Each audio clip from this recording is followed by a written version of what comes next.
अरविंद केजरीवाल ने प्रधानमंत्री नरेंद्र मोदी को चिट्ठी लिखी। इस पत्र में केजरीवाल ने लिखा है कि देश में 75 साल के ऐतिहासिक में पहली बार किसी राज्य का बजट रोका गया है। आप हम दिल्ली वासियों से क्यों नाराज हैं?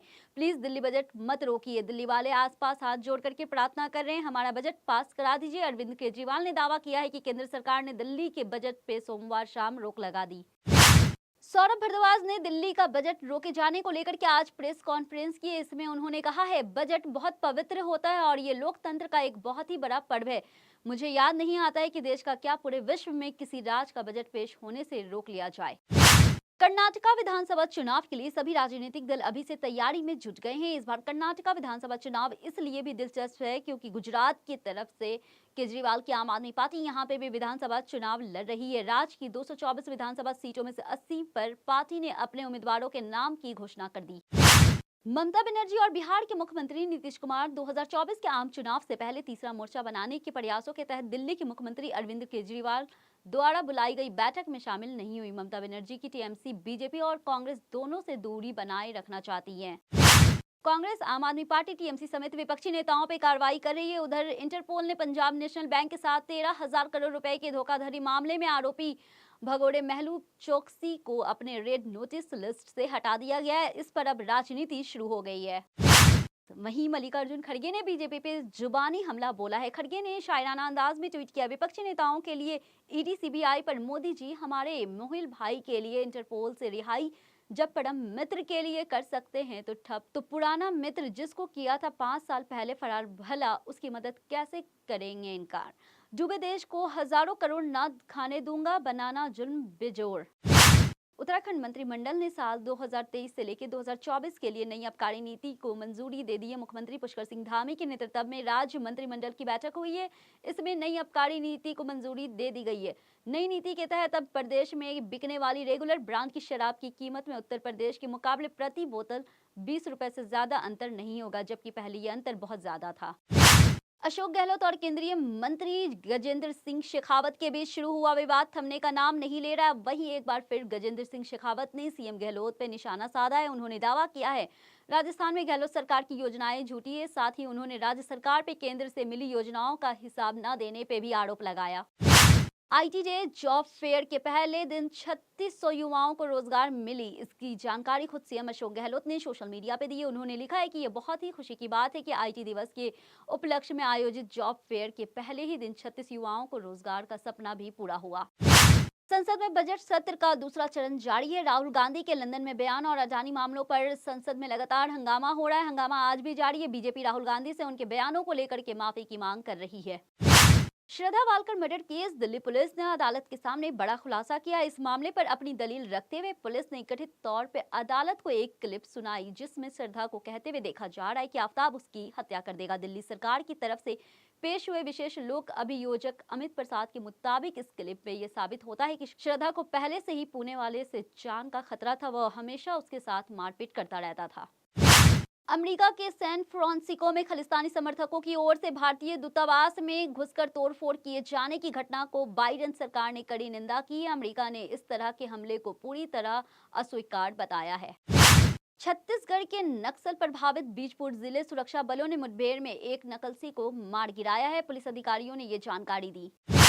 राहुल गांधी के लंदन में दिए गए भाषण पे भारत में बवाल मचा हुआ है। बीजेपी लगातार राहुल गांधी से माफी मांगने की मांग कर रही है। अब बीजेपी के राष्ट्रीय प्रवक्ता संबित पात्रा ने प्रेस कॉन्फ्रेंस करके राहुल गांधी ने माफी मांगने पे जोर डाला। तेलंगाना के मुख्यमंत्री के चंद्रशेखर राव जल्द ही राज्य के उन जिलों का दौरा करेंगे जहां पिछले कुछ दिनों में बेमौसम बारिश और ओलावृष्टि के फसलों को नुकसान पहुंचा। एक अधिकारी विज्ञापित में ये जानकारी दी है। संजय निषाद ने बदोई दौड़ पे पार्टी नेताओं और कार्यकर्ताओं को संबोधित किया। इस दौरान उन्होंने कहा है, सपा, बसपा और कांग्रेस सब खत्म होने के कगार पे है और अगले चुनाव में उनका सफाया हो जाएगा। सपा प्रमुख अखिलेश यादव के पश्चिम बंगाल दौरे पे प्रतिक्रिया देते हुए संजय निषाद ने कहा है, समाजवाद पार्टी मुस्लिम दूर हो रहे हैं। अब हमारे आगामी 2024 लोकसभा चुनाव में नरेंद्र मोदी के नेतृत्व फिर से लड़ेंगे और जीतेंगे। मुंबई के उपनागरिक इलाकों में हो रही भारी बारिश की वजह से सेंट्रल रेलवे की यातायात बंदित हो गया है। बारिश से सेंट्रल वेस्टर्न और हार्बर रेलवे लाइन प्रभावित हुई है। पेनवेल सीएसटी ट्रेन आधा घंटा देरी से चल रहा है। मुंबई के कई जगहों पर रेलवे ट्रैक बंदित होने की वजह से शेड्यूल में बदलाव किया गया है। सोशल मीडिया पे केंद्रीय मंत्री नितिन गडकरी साधर्म में आपत्तिजनक टिप्पणी पोस्टर करने के आरोप में नागपुर पुलिस की साइबर सेल में एक व्यक्ति के खिलाफ मामला दर्ज किया है। पुलिस के अनुसार आरोपी दत्तात्रेय जोशी व्हाट्सएप पे पोस्ट में गडकरी को कुछ साबर दिया है। इसकी जानकारी होने के बाद गडकरी ने ट्वीट करके माध्यम से साइबर पुलिस से मामला दर्ज करने का आग्रह किया। समाजवाद पार्टी के विधायक अबू आजमी ने महिला और बाल कल्याण मंत्री मंगल प्रभात लोढ़ा पे महाराष्ट्र विधानसभा को लव जिहाद के मुद्दे पे झूठी जानकारी प्रदान करने का आरोप लगाया है और उनके इस्तीफा की मांग की। राष्ट्रीय सुरक्षा सलाहकार अजीत डोभाल आज संसद में प्रधानमंत्री नरेंद्र मोदी से मिलने पहुंचे। पीएम मोदी इस समय संसद में मौजूद हैं और उनके साथ इस मीटिंग में गृह मंत्री Amit Shah, BJP chief JP Nadda और अन्य कैबिनेट मंत्री मौजूद हैं। झारखंड में सक्रिय कोविड-19 मामलों की संख्या 10 तक पहुंच गई है, जबकि H3N2 इन्फ्लुएंजा के 2 मामले भी सामने आए हैं। इसे ध्यान में रखते हुए राज्य के स्वास्थ्य विभाग ने जिलों के और प्रखंडों में टेस्ट ट्रैक ट्रीट की तर्ज पे कदम उठाने के लिए अलर्ट कर दिया। बिहार के जमुई में एक माता पिता ने अपने ही 6 महीने की बेटी की हत्या कर दी गई है। बताया गया है कि उसने अपने पहली पत्नी के साथ मिलकर उस समय हत्या कर दी जब मासूम सर्दी खांसी से मामूली सी बीमार से परेशान थी। मामले में खुलासा तब हुआ जब मृतक की बच्ची की मां ने इस आशय को लेकर के बड़हट थाना क्षेत्र में अपने पति और उसकी पहली पत्नी के खिलाफ केस दर्ज कराया।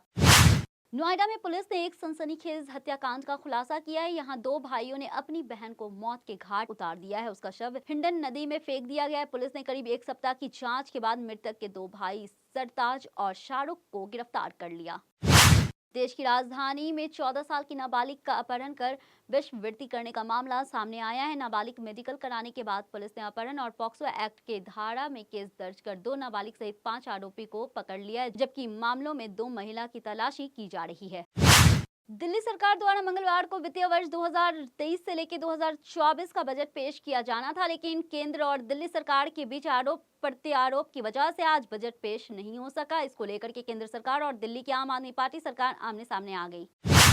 राजस्थान हाई कोर्ट ने आरएसएस क्षेत्रीय प्रचारक निंबाराम के खिलाफ केस दर्ज एफआईआर को रद्द करने का आदेश दे दिया है। न्यायाधीश फरजानंद अली की वीसी के जरिए निंबाराम को याचिका पे ये फैसला सुनाया। कोरोना महामारी एक बार फिर से देश के लोगों को चिंता बढ़ा रही है। पिछले 24 घंटों में कोरोना वायरस 699 नए मामले दर्ज हुए, जिसके बाद एक्टिव मामलों की संख्या बढ़कर 6589 हो गए। इस दौरान कोरोना के 435 मरीज कोरोना से ठीक भी हुए हैं। देश में पिछले हफ्ते अलग अलग राज्यों में गर्मियों की पहली बारिश हुई। चिलचिलाती गर्मी में बारिश ने जहां एक और राहत दी है, तो वहीं तेज बारिश ने फसलों को भी बर्बाद कर दिया है। भारत मौसम विभाग के मुताबिक देश में इस हफ्ते भी भारी बारिश होने के पूरे आसार बने हुए हैं। इस साल खेले जाने वाले एशिया कप को लेकर के अभी कुछ साफ नहीं हो पाया। टूर्नामेंट की मेजबानी पाकिस्तान के पास, लेकिन बीसीसीआई सचिव जय शाह ने ये पहले ही साफ कर चुके हैं कि भारतीय टीम एशिया कप 2023 के लिए पाकिस्तान का दौरा नहीं करेंगे। बीसीसीआई के इस रुख के बाद एशिया कप कहीं और शिफ्ट किया जा सकता है। हालांकि पीसीबी पाकिस्तान में भी एशिया कप को आयोजित करने पर अड़ा हुआ है। पूर्व भारतीय खिलाड़ी वीरेंद्र सहवाग ने 2017 को एक बड़ा दिलचस्प किस्सा बताया। सहवाग ने बताया कि उन्हें टीम इंडिया का कोच बनाने में ऑफर मिला था, लेकिन उन्होंने इससे इनकार कर दिया। सहवाग अपने दौरे को आक्रमण बल्लेबाज थे। सहवाग भारत की ओर से टेस्ट में तिहाड़ शतक लगाने वाले पूर्व दिग्गज बल्लेबाज। 2017 में भारत टीम की कोचिंग करने का ऑफर मिला था। उस वक्त तत्कालीन भारतीय कोच अनिल कुंबले और तत्कालीन कप्तान विराट कोहली के बीच बात नहीं बन पा रही थी।